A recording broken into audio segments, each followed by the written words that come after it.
Alright, this is a walk around video of my 1953 Feathercraft Deluxe Runabout. For those of you who don't know, Feathercrafts were built from 1946 to about the mid-60s. They were started building these boats out of basically leftover World War II airplane aluminum. So they're really light with a rigid frame. This boat actually only weighs 275 pounds. It's able to be pulled with a small 4-cylinder car. I actually pulled it with that. Pulled it with my Honda Civic when I first purchased it, and I didn't have a pickup truck years ago. But yeah, so really cool models. The signature look, I'll start the walk around. The signature look that makes them so popular, as you can see, was they're an aluminum boat, but they feature the barrel back design that was seen on a lot of the Chris Craft models of that era, the wooden boats. So they kind of have a cult following to them. I think I saw them when I was in high school or heard about them. I've always been into old boats and outboard motors. Saw a picture of one and just had, was obsessed with them. And then one popped up in Cincinnati. This one did, 2 hours away from where I live. So I just absolutely had to have it. Never thought I would get rid of this boat because I have a lot of time into it. It's been my personal boat for years. The only reason I'm getting rid of this one is because I found another one that I couldn't live without. I found a different model, a Vagabond, and so unfortunately I can only keep one. Just need to make some space in the garage, so I decided to get rid of this. But this is a really, really cool boat. It garners a lot of attention at the ramp. My wife absolutely hates it because we go to the boat ramp, and every time we go, inevitably we get, on a given day, probably 3 or 4 people asking all kinds of questions about it, stopping to talk about it. Just anything from if I made it myself to stories about how an old runabout they had back in the day. So yeah, anyways, I'll try to talk about this here as I'm walking around to get you different angles and views. I'll kind of try to hit on some of the high points of it. History from my standpoint, I purchased this boat back in May of 2014, so I've had it for 7 years, a little over 7 years. It had like a 1960s 18 horsepower Evinrude on it when I bought it, and I went through a couple different motors at first, and what I settled on, I ended up putting a 1957 Evinrude Lark model on the back. In my opinion, these the 1957 models of the OMCs of the Evinrude and Johnsons they're my favorite year. They're period correct for the boat. The colors of this motor match the boat really well. The red, the white, the chrome, and they're kind of that first year where they've got the 1950s kind of Cadillac look to them. They've got the 1950s lines. Solid aluminum hoods, but they're the first year where they really started figuring out how to dampen the vibrations out in these motors.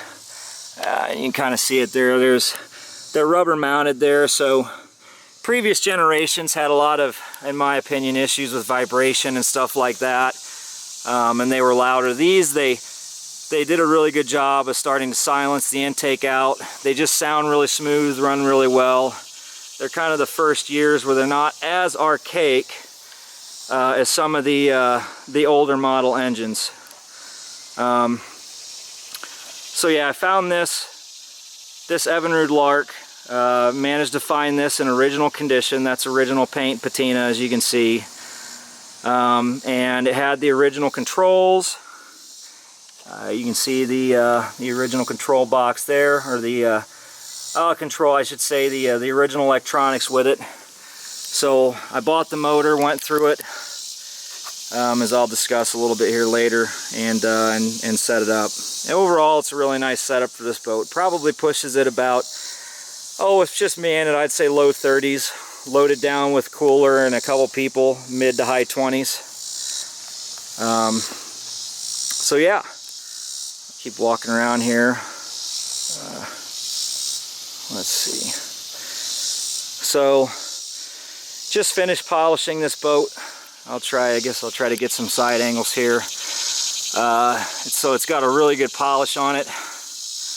I basically use the same tools and supplies and compounds that are used to detail old Airstream campers, and that professionals use to detail airplanes. So as you can see, it's got a mirror finish.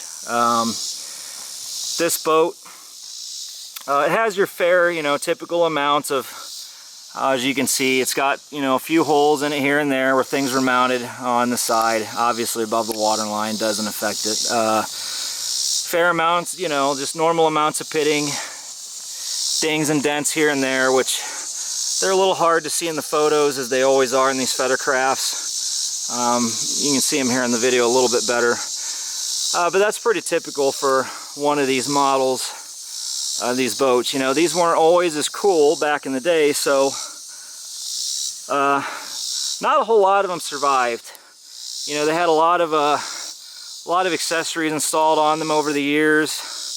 Unfortunately, a lot of them were cut up and decked and used as fishing boats. So this is one of those few models that survived. Yeah, you can see like I said, try to get some side angles here. The normal amounts of dings and dents that you find in these. Just from use, from storage, from being shoved around in people's property here and there. Pulled up on shore, shuffled around the garage. Different accessories, cleats, rod holders, stuff like that installed. Yeah, get some side views. Yeah, get around here. But yeah, that finish is really cool. It just, as you can see, it looks like a mirror. I mean, it just reflects the light. You can just see your reflection in the side of the boat here, which is the standard, kind of the standard thing that the Feathercraft owners usually do. The mirror polish is the signature of these boats. And it's kind of one feature aside from the barrel back that garners the attention of people when they see them. So as you can see, the polish, the sides are polished. It's polished just below the water line. And then here's your original finish on the bottom of the boat. It's pointless to polish the bottom, because as soon as you take it out in the water, it's going to get dulled. So I polished it just far enough where you can, where you don't see the original finished bottom. Yeah. Try to just get some side shots here of this. Scrolling around so you can see get a good detailed view of all angles of it. Yeah. There's a good, there kind of shows the condition of it. It does have, and I'll try to get to the front here as we go along the bottom. It does have, if I can get underneath here, you can kind of see that dark gray silicone. So that is the original sealant that Feathercraft used when they built these, from the research that I've done. And you can see the original sealant there between the seams is still intact all the way along the boat. It's still there. Yeah. This model, instead of the smooth top, they had opted, for whatever reason, Feathercraft put the rough top finish on these. I don't know if that was due to supplies, or if they did it for non-slip traction so you could climb over the front. But yeah, I don't see a whole lot of Feathercraft models with this texture on top. So that's really interesting. Most of them that I see are smooth, and this one's got that textured finish to it. There were you know, like I said, accessory installed, so filled in some holes with rivets here and there. They're a little bit raised. They're solid aluminum rivets, but they're a little bit raised over what the original ones are, but they still look good. The floors are plywood floors that were in the boat when I got it. I refinished them with, I think it was deck paint, deck over some rough texture, and it turned out pretty good. The biggest thing that I did to this boat, the biggest addition, which I think turned out really well, are these seats. At the time, I was looking to have seats made. There weren't a lot of upholstery shops around, and they're fairly pricey, and quite honestly, I didn't trust them to execute this how I really wanted it. So I did these myself. I spent probably all winter figuring it out and making them, but I'm very happy with how they turned out. Biggest thing, a lot of boat seats when they're upholstered, you know, they're not button-on cushions. What they do is they make the cover and then they staple it to the wood. And I didn't want to do that. I wanted the cushions to be fully removable. So these are. As you can see, they unsnap from the top. They've got Velcro underneath, and I use double stick Velcro. In the heat, the adhesive is softened a little bit, so I don't want to unattach them completely. I'm afraid of pulling it loose. And the Velcro has been on there, I don't know, like I said, 6-7 years when I first did this, so I didn't know exactly. They've held up decent, but yeah, the adhesive is starting to soften up a little bit on the back, but they're still holding up. There's the finish that's also a white deck over paint I used on the seats. But basically, to remove these, that's Velcro to this. This flap is Velcro to the board. That piece of Velcro you can see stapled down there. So you unbutton this, unvelcro the base here, and then it snaps on the bottom. So all you have to do to remove these seats is basically undo the snaps, undo the Velcro, and you can take the cushions completely off, which is exactly what I wanted. This is puffed out a little bit more than what it typically is. It kind of fills with air when it gets hot. So you can see the original thickness there if you hold it back. I made these, all the components are marine grade. The stitching, I use marine grade vinyl, piping, all that. So it's all outdoor marine rated. And then, I don't know if you can see in the photos as much, but one thing I tried that I think really turned out good is in the center, I use this white carbon fiber looking material, marine grade vinyl with the carbon fiber look made into it, and it turned out really good. It looks really cool. So I'm happy with these. They're still in good shape. They're clean overall. A couple little spots here and there. I think this one, I'll show the other side. I think it might have one scratch on it where we climbed over top of it right there. The dog did, I think, when we took the little dog in here one day. But overall, they're still in really great condition. This boat has been stored inside every day. It's never been stored outside. It's always been garage stored since I've had it. One other feature, as you can see here, is I also made underseat storage. So basically lined the bottom of the floor with wood, sealed it, caulked it, kind of put some weather stripping on top. And you know, one of the things, this boat's only 12.5 foot, so before I did this, it was a real challenge to find places to put stuff, just even your paddles and your supplies and things like that you need to keep on the boat every day. So this really solved that problem. It keeps the stuff dry.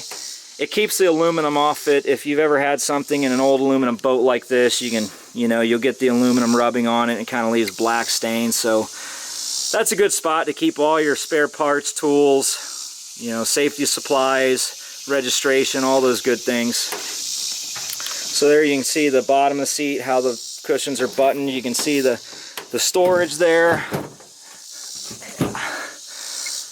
And then here's the back seat, same thing. The cushion's attached the same way. They snap here in the back, as you can see, wrap over the seat, snap in the back. They lift up. You can see I've got a paddle there, spare paddle, bow light, or stern light I should say. Constructed the same way, divided up. This actually has two different sides, so you can lift each one up. So, once again, really happy with how that turned out. Yeah, lot of space. And you can see there's a little bit of space under the hood there for, you know, you can tuck your cooler and stuff when you're out on the lake. Same thing underneath here. This is just original how all the Feathercrafts are. They've kind of got that kick panel, and then they've got some storage underneath. So let's see here.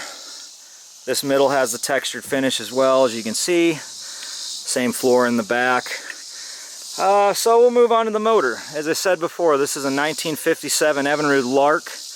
That was kind of the premier model that they made. Not really much difference from the blue and white Evinrude of 57, except they had the signature chrome trim, and they had the front covered, which covered the pull starter, so it was kind of their fancier motor. And you can see that flips open. Here you've got your mixture screws, and there you've got your pull starter. That clip's closed. And this motor is all original paint, with the exception of right here, and it didn't match perfectly. It had the registration decal from back when they used to register these in Ohio, which is from where I purchased it. When they pulled the decal off, it pulled the finish, and it, you know, was all original green, so I just blended that there, or to the best of what I did at the time. But all the rest of it's original. Original chrome, original red accent finish here, original badging. Original chrome here. This chrome's got some, I don't want to say pitting, but you know, you can kind of see the bronze through it. Really cool patina old outboard, which is what I love to see on these things. I'm kind of a sucker for original paint. You know, ones that have been refinished look cool, but I love stuff that I know it's the original paint on it. So when I bought this, I kind of did the standard run to it. Carburetor cleaned, ethanol resistant float, new points, coils, condenser, all good stuff, lower unit seals,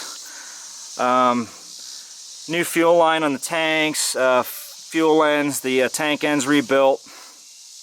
Yeah, so you even got the original clamp, quick attachment clamp to the motor. Those are becoming pretty rare. You know, a lot of people just bolt a chain to them, but this allows you to basically quarter turn the pin, pull that off. It's got a gel battery that's a year old. You can kind of see the back here. Original painted fuel cans, one of the Evinrude Cruise-A-Days. And you can come around and see here, and this one's a Johnson Milemaster 6-gallon cans. Fuel line was also replaced with the OE style double line back when I rebuilt this, and it's still in good shape. The original double line pressure style fuel line. So get some shots there. Transom I also redid. Marine grade plywood, stained, and marine spar varnish. Still in good shape. And you can see there's a couple holes there where they'd probably put a different motor or bolt on one back in the day, but everything's still in good solid condition. The transom supports are still good. Get some closer ups here. I think one's got a little crack right there. But the biggest thing with these is they don't have any holes or anything cut through them, which that's what I like to see. You know, a lot of these Feathercrafts, I've seen holes drilled through the side of these things to run cables and stuff like that. There's a small one there, but you know, I've seen bigger ones drilled there before. I like to see these things intact because that's what holds, you know, supports the weight of the transom. And I have always run this transom when I tow it with a transom saver to keep the weight off the back, as you'll see in the photo. And you can see here's the original style, or not the original style. Here's the new transom back there, still in good condition. The OE style handles, these I actually bought the ones on it that I had. One of them broke, and I was able to get reproduction. A gentleman in Canada recast these to original, so I was able to find to buy a new reproduction set. So these are OE style recast handles, grab handles for the back. Oh, let's see, it's got the Ohio VIN. The VIN's somewhere underneath, under the plasti dipped rear end here, which that's a black plasti dip, so it's a rubberized kind of soft finish. It's held up well over the years, but it's got the Ohio VIN. That's the 17-digit Coast Guard approved style VIN. So these old boats, the VINs were shorter, and then basically I think somewhere around 2017 most states required a new VIN number. So you gave them your old VIN, they gave you a new tag with a new updated VIN, and you stuck it on the boat. So there that is. There's the pitot tube there, pickup, stern light. There we go. There, we'll do some walk around to this side. Yeah, you can kind of see the, yep. Yeah. See some of the finish there. Yeah. Steering wheel, the steering wheel is a period correct Kamiq steering wheel. In good condition. It's got the old school pulley and cable steering that all the boats had back in the 1950s. Got the original period correct OMC Evinrude start button and electronic choke. And then we've got the on-off switches for the bilge pump, the bow stern lights, and the accessory outlets. So there are two accessory outlets underneath this dash and underneath this, 12 volt that you can run, tube pumps, phone chargers, things like that. I'll go ahead and demonstrate. Let's see. So there's the, you can see the bow light there works. Yeah. And then you can see here, you can hear the bilge pump run in the back. And the hose for that's right here. I've got a low profile bilge pump mounted under the floorboards. And I didn't want to cut through the hull, so basically it's got a corrugated hose. You just pull out when you want to use it, flip it over to the back. I certainly wasn't going to cut a 1-inch hole into the side of this hull to put a fitting there on. So that all works. And I'll have a video showing the start stop and demonstrating the motor running in a barrel, and then some videos of it on the water as well. There's some more shot. This speedometer, this is like a 1940s, early 1950s. I think they use these on Chris Crafts. A lot of people use these on the Feathercrafts just because they have that cool rat rod look to them. The speedometer does work.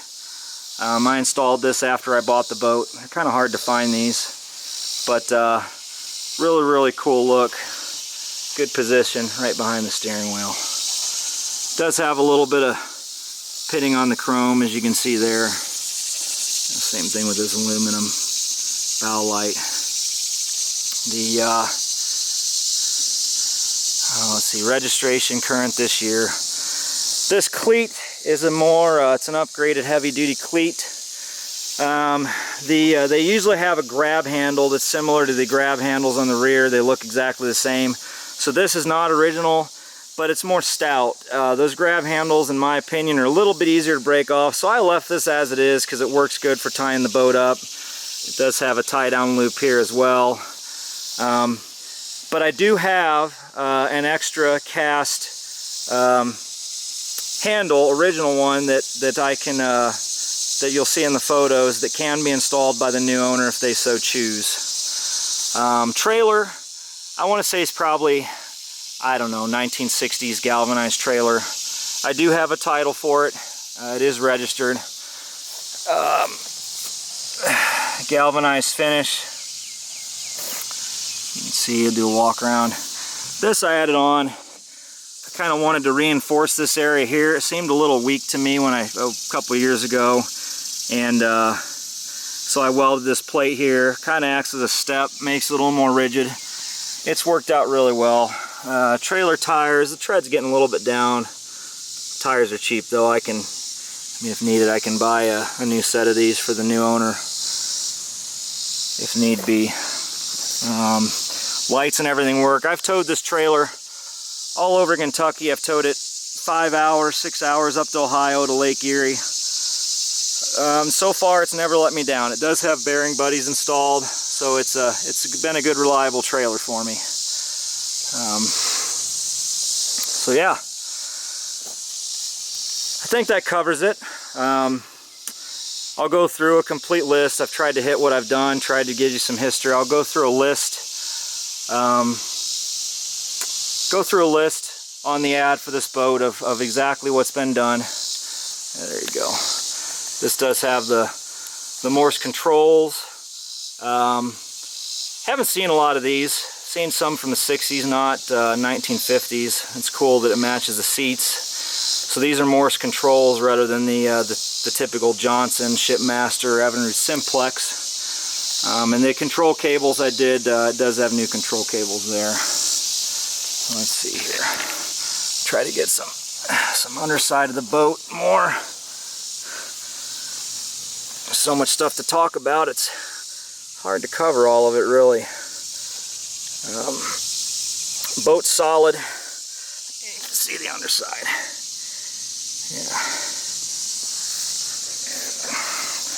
Yeah. Now, following this, I've rambled on a bit, so following this I'll just do an abbreviated video as well that you can scroll through, where I just try to walk around the back and around the sides, so you can get a couple minute video without needing to hear me jab. You see the bottom side there. There we go.